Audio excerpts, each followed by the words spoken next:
Hello, welcome to Lemon Steers, where we talk anything and everything entertainment. I'm, of course, the Lemon himself, Zeke Lemon, and this is Crash right here. And this is my review for the Monday Night Raw episode of May 6, 2024. But before we get into that, let's get the house clean out of the way, shall we? I'm going to leave a like, comment below, let me know your thoughts on the Monday Night Raw episode for May 6th of 2024. And, of course, hit that subscribe button as it helps me grow into my YouTube career. I would greatly appreciate it. And it also gives Crash here a treat. He gets treats anyway, but you give him another treat if you do hit that subscribe button, so please hit it for both of our sake. Now, with all that out of the way, let's get into the review. So, this episode of Raw had one mission in mind, and that was to reestablish the King of the Ring and establish the Queen of the Ring, because this was a match-heavy Raw. I don't know if I would necessarily want this to be the norm. I would say this was a great breath of fresh air that it was match-heavy. I was very entertained throughout. It was a very good episode of Raw. Probably the best episode since the Chicago episode on the road to WrestleMania, I would say. But some matches did feel like a little bit filler. They were all for the tournament, but just some matches suffered more than others. But when I said reestablish the King of the Ring and establish the Queen of the Ring, it's because, in past years, the tournament hasn't really meant nothing. To the point that even some people that I talked to were like, oh, wait, we had one recently? Because that's how forgettable that it was. It has been a long time since King of the Ring has meant something. I don't know why, but the latest one that comes to my mind where King of the Ring actually meant something was probably when William Regal won it in 2008. Ever since then, I was just like, this tournament means nothing. It's just filler. But this one actually means like we're doing something here. We did get 8 matches announced. However, only 6 were on Raw for tonight. We moved Shayna Baszler versus Alina and Rey Mysterio versus Kofi Kingston to live events, which I'm kind of torn on because I was actually really interested to see those, especially after Kofi Kingston's promo that he delivered. I'm pretty sure Kofi's going to beat Rey at the live event, especially due to Gunther beating Sheamus, and there's just the story there. But I would like to see the matches. But I also get that, hey, you could have more time at a live event, or you're probably only going to be like 3 to 5 minutes. Because let's face it, out of the 8 that were announced, those are probably the 2 that most people were like not as invested in. And those were probably going to be on the cutting room floor as opposed to go, look, let's make live events mean something again, because let's be honest, it is a very comforting experience. Every time there is a title defense, it's not going to switch hands. Every match is truly just a build to a finish. Live events are a hell of a lot of fun, but there's no surprises whatsoever, really. It's a very, very comfortable experience to go to, which is good.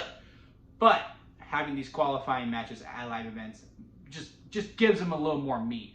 So I do like that, but again, as a selfish viewer who's watching on TV, I would like to see it. Hopefully they do put it on like their on the social medias where we can actually at least watch those matches, not the whole events themselves. Just release those, and maybe that would be cool too. But I highly doubt they're going to do that. But yeah, so the matches that we did get, they did a great job at establishing and reestablishing these tournaments.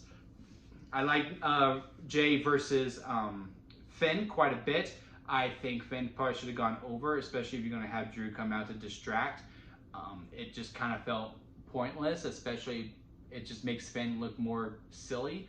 I don't really know how this benefits Finn quite a bit. I mean, I still do believe that the SummerSlam program is Damian versus Finn. I think Judgment Day has run its course and that it will break up one way or another. Whether it's Liv pulling Dom out, and because I'm sure that reveal is coming very, very soon that they are hooking up, or that Damian finally has enough and he pops on them and he turns face. Whether that's for a title or not, I don't know, but I just would like to see Finn get some more wins to make that program mean a little more of the battle of the leaders, you know what I mean?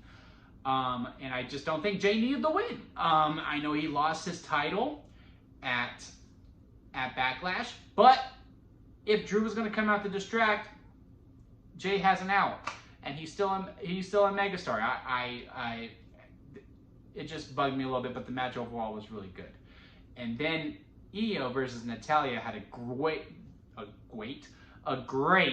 one-on-one match where I really do feel like they established it. They were like, okay, we made the Queen of the Ring actually mean a little something because they had a hell of a match. It was great. The moonsaults, the reversals, all of it was just phenomenal. And Ilja getting the win was the right call as well.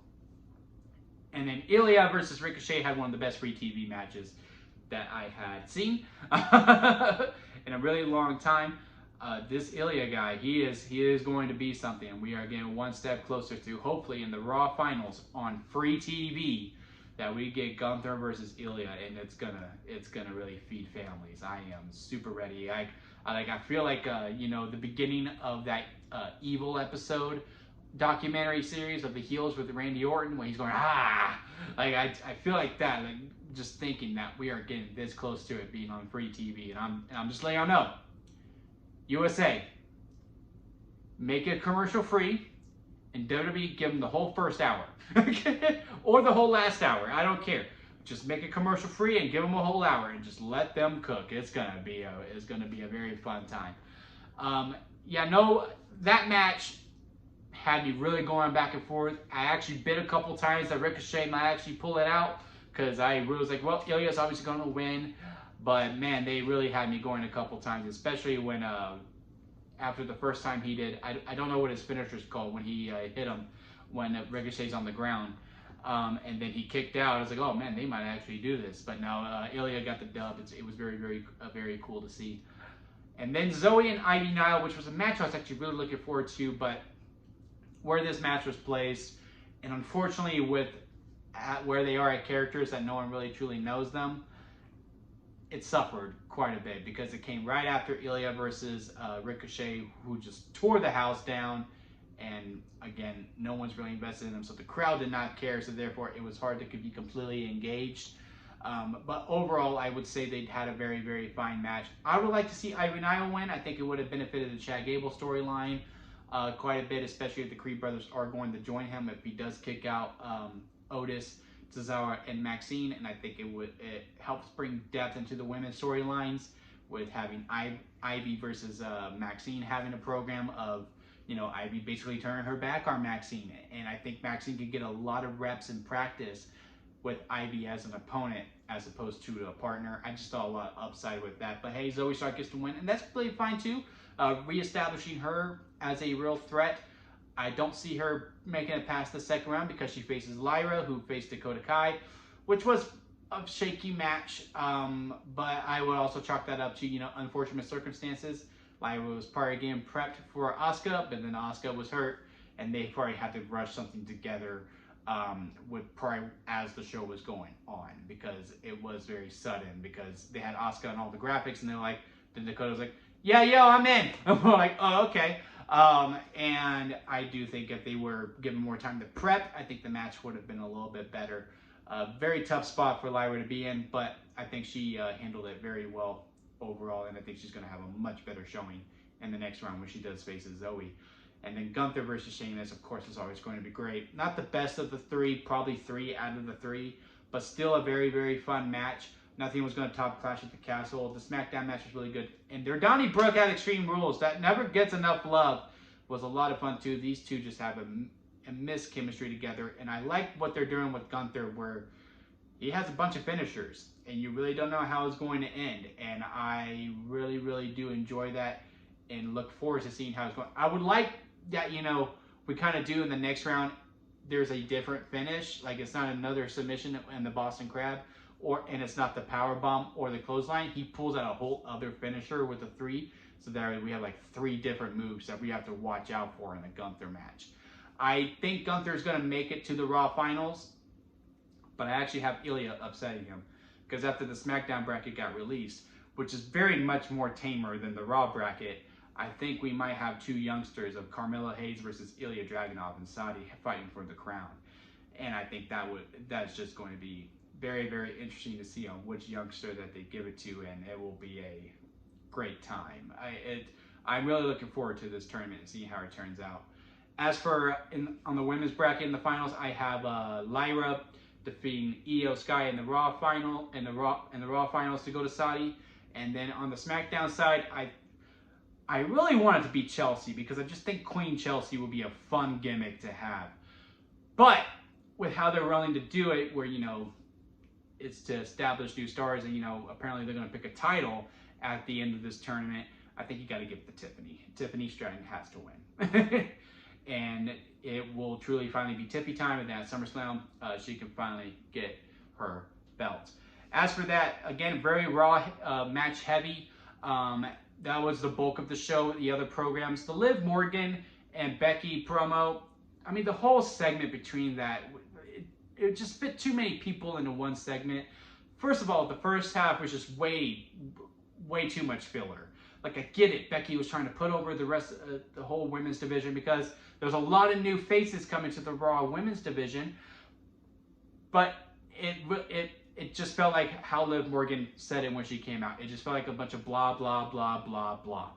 And this where's the meat and potatoes at, because while she was talking and trying to put everyone over, you could tell everyone was looking just like, all right, we're just waiting for Liv's music to hit. When's Liv coming out? When's Liv coming out? Oh, there she is. All right, now we can get invested. What are we going to do? And we're finally going to do this match at King of the Queen of the Ring tournament. And I think Liv needs to win. And I wouldn't mind if she cheats to win too. I mean, she's going full on heel. Rhea's obviously going to be the face when she gets back, which is why I think Judgment Day has to break up before then. And we can do this Damian versus Finn program. And I think she wins not just by cheating, but it's Dominic that helps her cheat. And then we finally have the big reveal of like, yep, Dom's having an affair, and he's with Liv Morgan now. And then we are off of the races for a great storyline feud between Rhea Ripley and Liv Morgan, where Liv finally takes everything from Rhea, but now Rhea is a wounded dog. Oh man, I can feel the mana, as The Rock says, just thinking about that. Really looking forward to it as long as Liv wins. I'm really going to be hoping for her. Then, you know, we had the whole Judgment Day segment.